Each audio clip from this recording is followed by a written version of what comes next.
Ça y est les gars, ça y est, on y est, cette finale avant l'heure entre le Paris Saint-Germain et le Real Madrid les gars. Un match entre un favori pour moi et un outsider les gars. Salut chers fidèles abonnés de Fou. Dans cette nouvelle vidéo, je te propose de faire l'avant-match de ce choc les gars, de ce choc, mais aussi restez bien avec moi jusqu'à la fin de cette vidéo car à la fin je te donnerai mon pronostic par rapport à ce match les gars. C'est parti. On va débuter les gars avec le Real Madrid les gars. Le Real Madrid invaincu dans cette compétition. Je ne sais pas les gars, je ne sais pas pour vous, mais Xabi Alonso, je pense que il a su apporter quelque chose en plus dans le jeu du Real Madrid.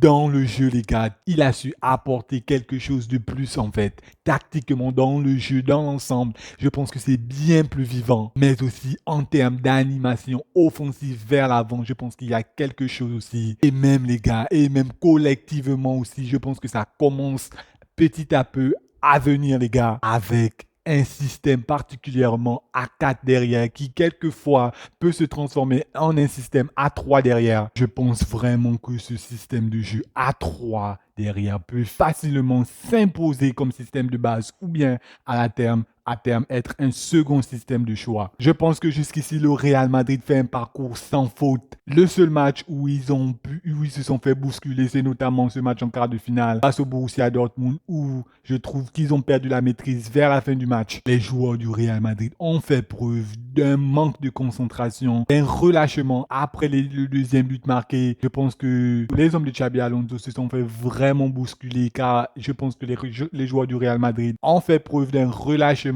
mais aussi d'un manque de concentration défensivement les gars. Je pense que le Real Madrid c'est pas l'assurance tout risque les gars. En termes de défense, c'est pas l'assurance tout risque. Il y a toujours un problème dans ce secteur les gars. Il y a toujours un problème dans ce secteur. Et en plus, avec la suspension de Dean Huijsen, mais aussi de nombreuses absences pour des blessures, et notamment celle de Fernand Mendy, de Dani Carvajal, de Eder Militao les gars. Bref, c'est toujours autant un souci, les gars. Personnellement, je pense que c'est toujours autant un souci en défense. En 5 matchs, les gars, en 5 matchs dans la compétition, le Real Madrid a encaissé 4 buts, les gars. 4 buts, c'est énorme déjà. Énorme.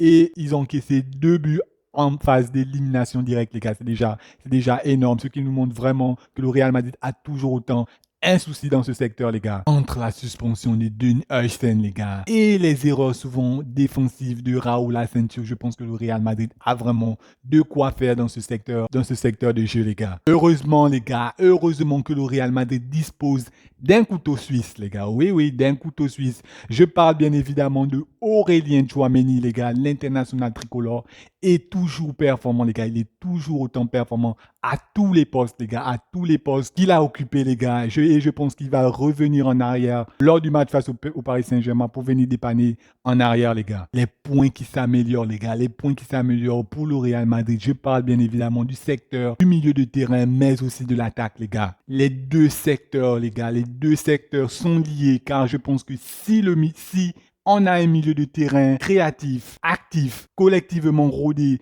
dans l'animation offensive alléchant, je pense que l'attaque va clairement se régaler, les gars. Et c'est ce qu'on commence à avoir pour le Real Madrid, les gars, avec un Arda Güler vraiment excellent depuis le départ de cette compétition qui commence vraiment à prendre ses marques. Le Turc commence déjà à s'imposer dans l'entrejeu merengue.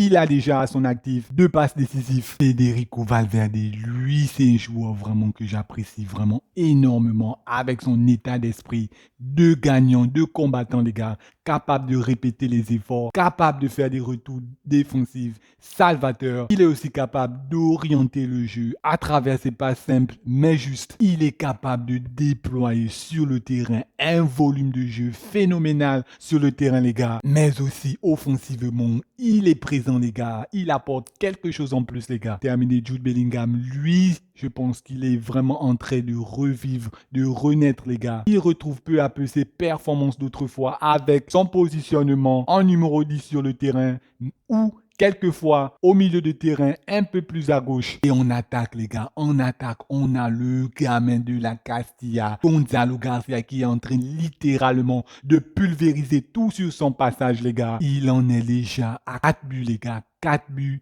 Une passe décisive en 5 matchs, les gars. Il est en train littéralement de fermer la bouche à tous ses détracteurs. Et moi, personnellement, car au début de la compétition, je trouvais que il manquait de justesse devant les buts, les gars. Je pensais vraiment qu'il manquait de justesse devant les buts. Mais force est de constater qu'il me fait fermer ma bouche, les gars. Parmi les meilleurs buteurs de la compétition, les gars. C'est vraiment une grosse révélation, les gars, pour cette équipe du Real Madrid qui, au final, a pu trouver un véritable numéro 9, un peu à la Roselu, capable de marquer de la tête, capable de marquer de la tête, les gars. C'est chapeau à Xabi Alonso qui a donné sa confiance en ce jeune joueur. De son côté, Kylian Mbappé, lui, revient très en forme, les gars. Il a été décisif lors du dernier match face au Bayern Munich. Le seul hic à cette attaque, je pense que c'est le manque de régularité de Vinicius Junior. Eh bien oui, encore, on revient encore sur son cas. Vinicius Junior qui vraiment peine à retrouver son niveau et sa régularité, les gars. Avec pour lui des performances en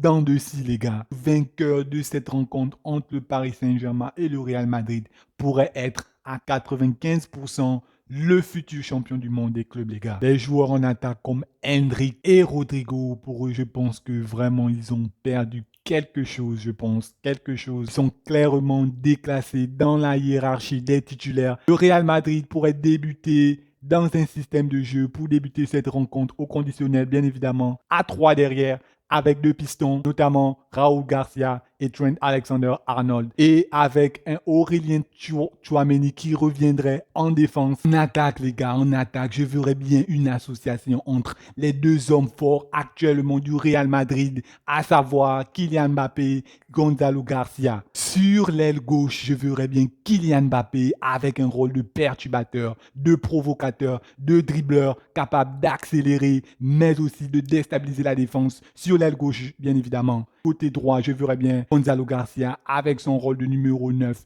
qui viendrait finir le travail. Mais je pense bien évidemment que ce serait peut-être Vinicius Junior qui débutera ce match aux côtés de Kylian Mbappé. Parlons maintenant du Paris Saint-Germain, l'équipe actuellement championne d'Europe. Les hommes de Luis Enrique sont des très grands favoris pour ce match. Collectivement, très fort, les gars, mais aussi défensivement. En 5 matchs, les gars, les hommes de Luis Enrique ont encaissé uniquement un seul but, les gars, un seul but. C'est vraiment du solide. Seul hic du PSG lors du match face au Real Madrid, c'est bien évidemment la suspension du rock de la défense William Pacho. Mais aussi, on peut dire aussi de Lucas Hernandez, qui n'est pas un titulaire, certes, mais qui est un joueur dans la rotation qui dépanne, les gars. Première fois que le PSG n'alignera pas son équipe type, les gars. Tout au long de cette saison, le Paris Saint-Germain a toujours aligné son équipe type, car disposant toujours de ses joueurs, aucun blessé, aucune suspension, les gars. C'est bien la première fois que le Paris Saint-Germain, les gars, n'alignera pas son équipe type. Et c'est vraiment une surprise. Et ce sera vraiment un match vraiment avec de gros duels, les gars. De gros duels en perspective, les gars. Et notamment entre l'infatigable Hakimi et le défenseur espagnol Fran Garcia. Je pense vraiment qu'il aura de quoi faire, les gars. De quoi faire face aux Marocains. Je ne sais pas pour vous, mais le Paris Saint-Germain me semble vraiment une équipe vraiment très costaud quand on voit la manière avec laquelle ils ont éliminé le Bayern Munich en infériorité numérique. Ils ont été capables de gérer la fin du match, de maîtriser leur adversaire, mais aussi d'être décisif à travers Ousmane Dembélé. Je pense que le Paris Saint-Germain dégage une maîtrise sans pareil, les gars. Je pense vraiment que le Paris Saint-Germain, c'est très costaud, les gars. Quand on voit aussi, les gars, le milieu de terrain, le trio du milieu de terrain composé, bien évidemment, du métronome, de l'entrejeu parisien, Vitinha, les gars. Lui qui décide tout au sein du milieu de terrain, capable de accélérer le jeu, mais aussi de ralentir le jeu, de donner le tempo de son équipe, les gars. L'un des favoris au Ballon d'Or est capable de tout au milieu de terrain du PSG. Je pense vraiment qu'il a vraiment passé un cap avec Luis Enrique et bien évidemment, il va encore s'améliorer avec ses deux compères du milieu de terrain, Fabian Ruiz, mais aussi João Neves. Je pense que la bataille du milieu de terrain lors de ce match sera vraiment décisif. Le Paris Saint-Germain a de quoi, les gars. Ils ont de quoi mettre le pied sur le ballon, maîtriser ce ballon, avoir la possession au milieu du terrain. Et le Real Madrid pourrait jouer en contre-attaque. En attaque, justement, Ousmane Dembélé a débuté sa compétition lors du match face au Bayern Munich avec une entrée percutante, décisive face à l'équipe bavaroise. Il a joué pendant 20 minutes et lors de ces 20 minutes, il a inscrit un but. Il a tiré au but 3 fois, les gars. Il a été vraiment actif et très en jambes. Je pense qu'il a fait vraiment une entrée vraiment fracassante. Un des grands favoris pour le Ballon d'Or aura à cœur de rééditer sa performance contre le Real Madrid pour, pourquoi pas, aller chercher, les gars, aller chercher une finale de la Coupe du Monde des clubs. Désiré Doué, qui, je dois l'avouer, son début de compétition m'a un peu déçu, avec notamment des matchs très convaincants, je dois l'avouer. Mais bien évidemment, son dernier match face au Bayern Munich m'a convaincu. Il a été décisif, il a été actif, il a été en jambes. Je pense vraiment qu'il a fait un très bon match. Kvaratskhelia, lui, toujours très droit dans ses chaussettes. Lui, il a fait un match plutôt remuant, assez actif, capable de déstabiliser n'importe quelle défense. Je pense qu'il aura de quoi faire lors du match entre le Real Madrid et le Paris Saint-Germain. Le 11 probable, les gars, le 11 probable du Paris Saint-Germain sera probablement un classique, un 4-3-3 avec un petit changement. Et ce changement interviendra en défense certainement avec l'entrée de jeu de Beraldo. Je ne sais pas s'il a déjà débuté un match lors de cette compétition, mais son match sera vraiment à surveiller, les gars. En attaque, on aura très probablement le premier match comme titulaire de cette compétition de Ousmane Dembélé. Pour mon pronostic, les gars, je vois un match vraiment très compliqué, très serré, les gars. Mais je pense que le Paris Saint-Germain peut s'imposer lors de ce match. Je pourrais pas dire le score exact, mais je pense que le Paris Saint-Germain a de quoi s'imposer. Mais le Real Madrid, les gars, comme je l'ai bien dit tantôt dans ma vidéo, est un potentiel outsider à ne pas négliger. Néanmoins, je vois le Paris Saint-Germain s'imposer dans ce match et rejoindre la finale, les gars. Merci les gars d'avoir regardé cette vidéo avec moi jusqu'à la fin. N'oubliez pas, les gars, les gestes essentiels. Si vous avez apprécié cette vidéo, les gars, abonnez-vous à la chaîne pour ne rien manquer du futur contenu qui arrive sur la chaîne. Lâchez-moi un pouce bleu, les gars. Mais aussi, les gars, n'oubliez pas de me dire en commentaire comment est-ce que vous voyez ce match, les gars. Qui ira en finale de cette compétition, les gars? Dites-le moi en commentaire, les gars. N'hésitez surtout pas de me le faire savoir. Je vous lirai. Ciao.